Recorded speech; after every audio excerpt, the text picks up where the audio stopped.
acha que está te assustando e te dá dificuldade.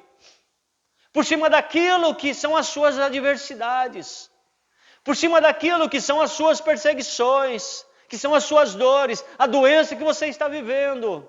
Ele está vindo por cima daquilo que você não tem o controle. Ele está vindo. Ele está vindo.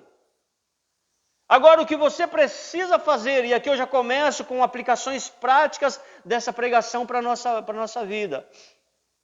O que você precisa é tirar os olhos dessa dificuldade, tirar os olhos desse problema que é impossível de se resolver e olhar, porque o Rei, Ele está vindo para te salvar. Aleluia. O Jesus da Galileia, Ele está caminhando em sua direção. Ah, mas essa montanha é muito grande, Jesus não vai conseguir passar por ela. Ele passa por cima dessa montanha e Ele chega até você.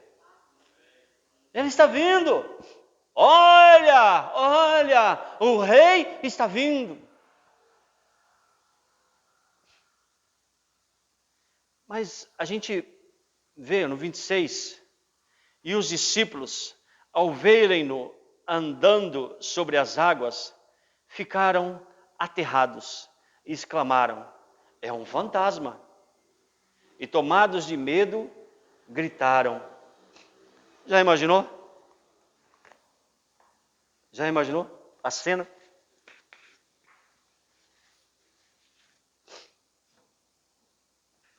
Vamos lá.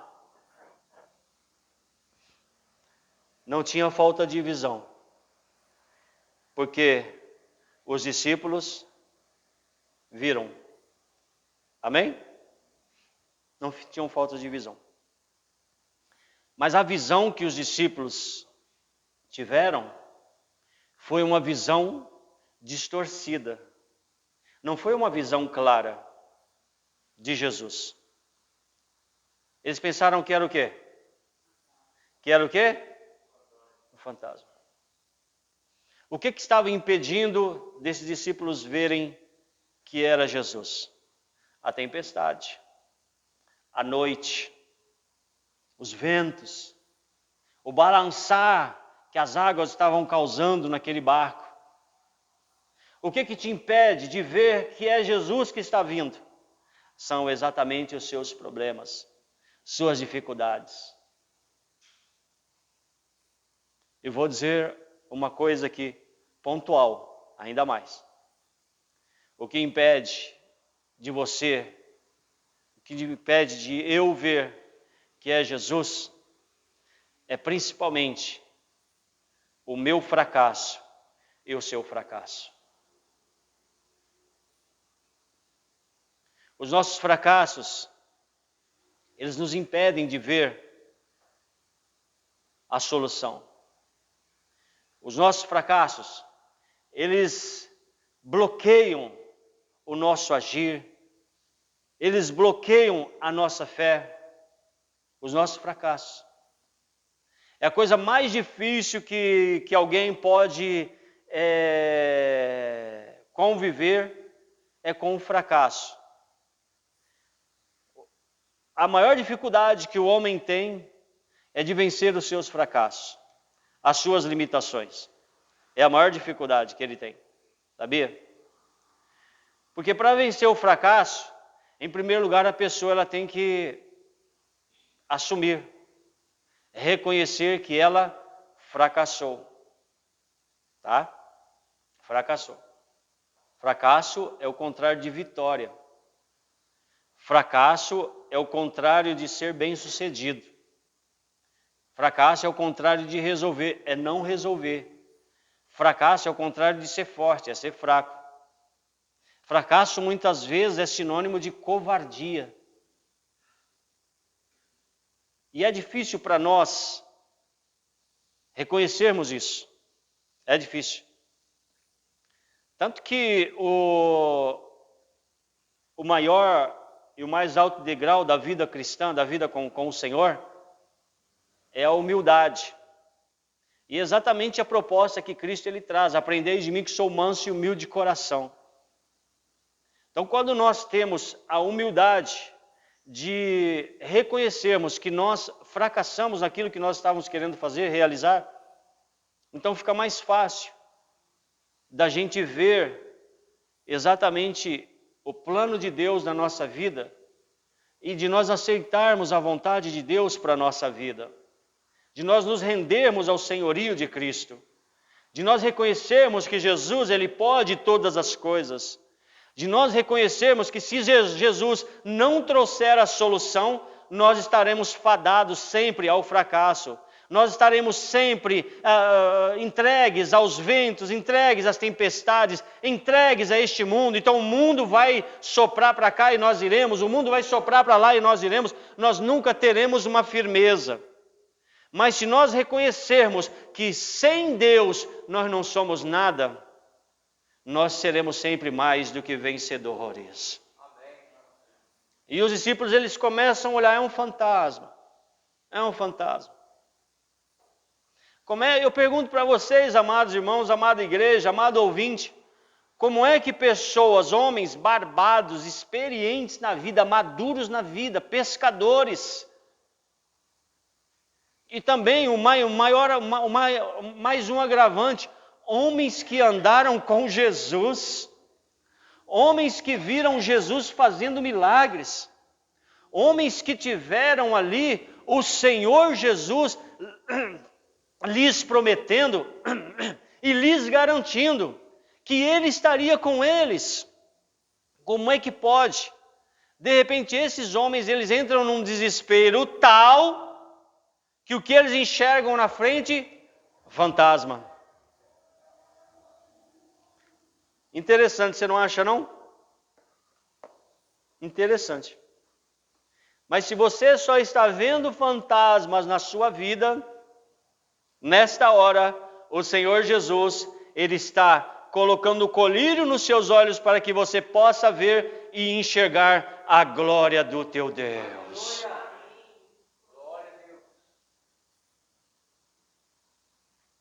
Chega de gritaria. Porque o final desse versículo fala que eles foram tomados de medo e gritaram. Confusão, meu irmão. Confusão, minha irmã. Você já imaginou um barco que já é limitado, né? Se num navio as pessoas começarem a entrar em total desequilíbrio, né, das suas emoções, sabe? Um descontrole total, você imagina. Como diz o dito popular, o barco afunda. Né? Agora, nesse barco, esses discípulos, eles começam uma gritaria terrível. Já pensou? Um monte de homens com histeria, porque aqui foi um show de histeria. Fantasma! Ah, imagina só. Você colocou aí na sua mente a cena. Impressionante. Então tem horas na nossa vida, mais uma aplicação, que nós precisamos parar de gritar. Precisamos parar com a histeria. Precisamos parar com o descontrole emocional.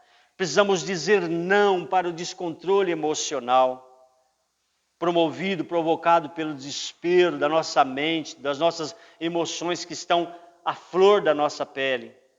E nós precisamos voltar à sobriedade, e nós precisamos voltar os nossos olhos para o autor e consumador da nossa fé, Jesus Cristo Rei. Senhor, não estou vendo claramente não, mas pelos olhos da fé, eu creio que é o Senhor está vindo em meu socorro, e com certeza eu vou sair dessa situação, eu vou ter vitória e serei chamado de mais que vencedores, mais que vencedor, mais do que vencedor.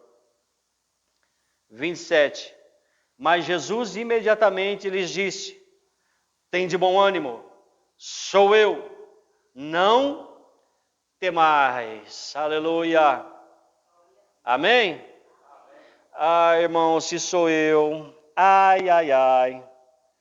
Chegaria assim e falar, vocês não têm vergonha na cara não, bando de barbado, homem barbado. Fica gritando aí por quê? Estão com medo do quê? Ai, se sou eu. Mas o nosso Jesus, Ele é amoroso. Aleluia. O nosso Jesus, Ele é compassivo, aleluia. O nosso Jesus, Ele sempre nos dá uma nova oportunidade. Aleluia. Amém?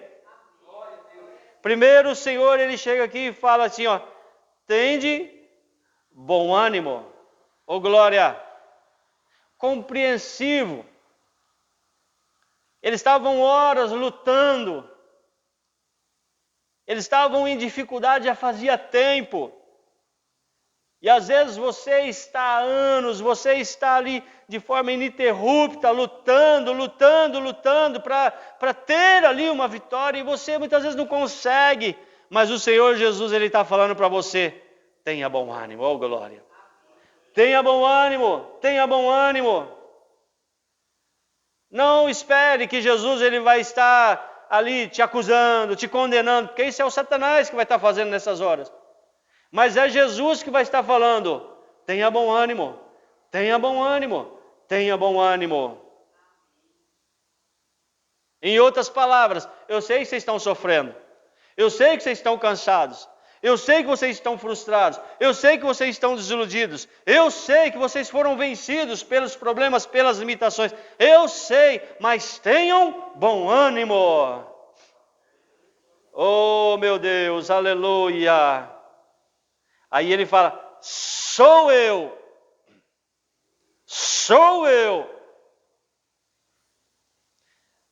Sabe o que eu vejo aqui? Uma volta ao que Deus orientou Moisés a dizer para Faraó. Certa vez, Deus virou-se para Moisés e falou, Moisés, você vai lá no Egito, porque eu vou te usar para libertar o meu povo da escravidão dos egípcios. E aí Moisés virou para Deus e perguntou, mas quando o faraó me perguntar quem é que te enviou, o que é que eu vou dizer para ele? Deus vira para Moisés e fala, Moisés, você vai responder que o eu sou foi que te enviou. Aqui Jesus ele só mudou aqui o pronome, não é isso? Ele botou o eu lá atrás do sou. Então Jesus ele está falando para você nesta hora, em meio a essa tempestade, em meio a esse sofrimento que você está passando. Jesus ele está falando para você nesta hora. Sou eu. Amém? Então o Deus que você serve, Ele está agora, além de te animar, te consolar, Ele está aqui te dando a garantia. Tá bom? A garantia. E não foi nem você que comprou. Foi Ele que comprou você com o sangue dele. Porque quem compra que dá a garantia, não é isso? Aliás, quem recebe a garantia, não é isso? Comprou, recebe. Alguém tem que dar a garantia, né? Então, por Ele te amar tanto, além dele ter te comprado, não é você que precisa dar a garantia. Ele dá a garantia para você. Sou eu. Agora vai ser garantida a salvação. Sou eu. Eu garanto o livramento para vocês. Eu garanto a força para vocês. Daqui em diante você já não vai ver mais esses fracassos que você está vivendo. Daqui em diante você não vai ter mais medo de enfrentar os seus fracassos, as suas limitações. Sou eu. Garantia. Daqui em diante você não vai mais ter que se submeter a ventos e tempestades, a dissabores da vida, porque eu te dou a garantia. Você vai entrar nessa batalha e você vai sair dela mais do que vencedor. E não temais. Não temais. Aqui realmente Jesus estava falando de medo. O contexto é esse. Se a turma estava com medo, aqui Jesus fala, não fiquem com medo. Vocês podem não ter me visto, mas eu vi vocês. Vocês não me reconheceram, mas eu reconheço vocês. Fiquem com medo, não estou vendo que vocês estão com medo. Se tem uma coisa ruim na nossa vida, é a gente esconder que está com medo, não é assim? É ruim demais. É muito ruim isso. Então Jesus está falando, fica com medo não, eu sei que você está com medo. E não há nenhum problema de falar que está com medo. É? Tem gente que tem medo de escuridão. Não dorme se não tiver uma luzinha acesa. Eu só gosto da luzinha para me orientar, né? Se acorda 3 horas, 4 horas da madrugada, está tudo escuro no quarto, para não ficar tropeçando nas coisas. Tá certo? Vai no banheiro. Mas tem gente que tem que dormir a noite toda com a luzinha. Tem medo de escuro. Mas Jesus está te falando, não tenha medo. Sou eu. Amém? Tem gente que tem medo de ser mandado embora do serviço. Mas Jesus está falando para você, eu sou o seu pastor, não tenha medo. Tem gente que tem medo de mudanças. Jesus está falando para você, não tenha medo da mudança. Eu estou com você, sou eu. Tenha medo não. Aleluia. Não tenha medo do Enem. A Vitória ainda não vai fazer Enem esse ano não, né? Demorar um pouquinho, né? É. Minha filha já vai lá, já vai enfrentar. Né? Não tenha medo do Enem. Sou eu. Estou com você. Sou o arquiteto do universo. Temos orado para que principalmente esse inimigo que é formado aí pela área de exatas, né? Eu também eu detestava matemática, porque eu não entendia nada de matemática. Nada de matemática eu entendia. Pra vocês terem ideia, uma vez eu fui colar matemática, tirei 0. Vergonha 2 vezes. Não era crente ainda, hein? Que deixe bem claro, hein? Levei 0. Colar matemática, onde já se viu? Né? Vergonha 2 vezes, por ter colado e por ter tirado 0. Ter sido descoberto. Não é mesmo? Ai, ai. Então Jesus está te falando, não tenha medo. Não tenha medo. Aí a pergunta que você poderia fazer, ué, mas vai adiantar se eu falar para não ter medo? Estou tremendo aqui. Vai adiantar. Creia. Porque quando você ouvir a voz de Jesus, não tenha medo, o medo vai te deixar. A voz de Jesus traz segurança para você. Amém? Ela traz segurança. Então não tenha medo. Aleluia. E vamos seguindo. Respondeu-lhe Pedro e disse, se és tu, Senhor, manda-me ir ter contigo por sobre as águas. Então isso daqui não é Pedro querendo ser o bambambam e sendo o único homem, como eu já falei, a ter andado por sobre as águas. Não é Pedro querendo brincar com Jesus aqui de vou fazer um surf aqui com as 2 sandálias dos meus pés. Não. Pedro, eu creio que ele está aqui testando. Ainda naquela época era muito confuso esse negócio de quem era Deus, quem não era, que Deus seguir, que voz ouvir. Era muito confuso ainda. Lembre-se que o judeu, ele vem de um contexto de muitos deuses. No Egito tinha Deus vaca, Deus sapo, tinha Deus de tudo quanto é jeito. Lua, estrela, sol, né? Então a referência de Deus ainda era meio difícil, era meio complicado nessa ocasião. E Pedro aqui na verdade, ele está falando, se és tu, Senhor, quer dizer, eu quero saber se é o Senhor mesmo. Deu para você entender, sim ou não? Eu quero saber se é o Senhor mesmo, quero fazer prova que é o Senhor mesmo. Aí ele faz a prova no âmbito do quê? No âmbito sobrenatural. Se és tu, eu quero andar sobre as águas. Ninguém nunca fez isso. Eu vou desafiar a gravidade aqui. Eu quero saber se é o Senhor que assim seja. Amém, gente? Quem entendeu, diga amém. E ele disse: vem. Ô, meu irmão,